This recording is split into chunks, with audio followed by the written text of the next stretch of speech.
Harvey's second landfall, hitting southwest Louisiana near the Texas border, expanded the growing list of damaged oil refineries, shutting down 2 key plants, including America's largest.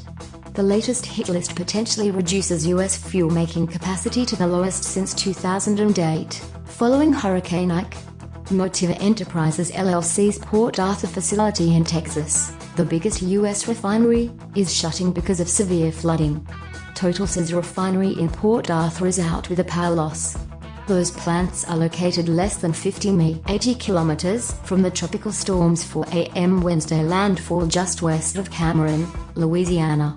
The 2 refineries join more than a dozen others with a combined ability to produce more than 4 million barrels per day, or about 23% of U.S. capacity, that are at least partially offline. Gasoline futures are at the highest in 2 years, and the fuel's premium to crude is at a 16-month high.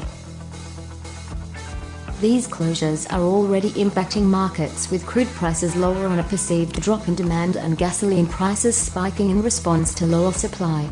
The capacity for the Port Arthur plant, run by Motiva, owned by Saudi Arabia's national oil company, is 605,000 barrels per day, while the plant run by Paris-based Total has a capacity of 225,000 barrels per day, according to data compiled by Bloomberg. At the same time, ExxonMobil Corporation is in the process of a systematic shutdown of several of its units at Beaumont, Texas, just north of Port Arthur, while a majority of operations at its Baytown, Texas, complex have been shut. Harvey, which has been devastating the Houston area with flooding rains, will be more costly than Hurricane Katrina, which killed at least 1,800 people and destroyed New Orleans in 2005, according to Joel Myers, founder of AccuWeather Incorporated in State College, PA. He estimated it could affect 1% of the U.S. gross domestic product, eventually costing about $160 billion. Some of the first refineries to close were in Corpus Christi, near where Harvey initially made landfall as a Category 4 hurricane on Friday. The winds quickly slowed to a tropical storm afterward, and the danger shifted to flooding as the storm pumped more than 50 inches of rain over parts of Houston.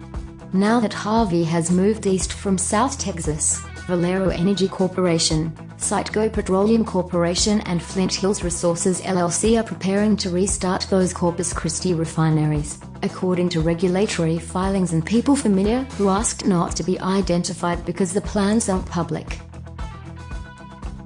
Those plants, and another that Valero shut in nearby Three Rivers, account for more than 930,000 barrels per day or refining capacity. U.S. plants processed about 17.5 million barrels per day the week ending August the 18th. A return to that level won't be quick or easy. Even as plants recover, the restarts will be delayed by distribution issues and crude supply, compounded by port closures cutting off imports.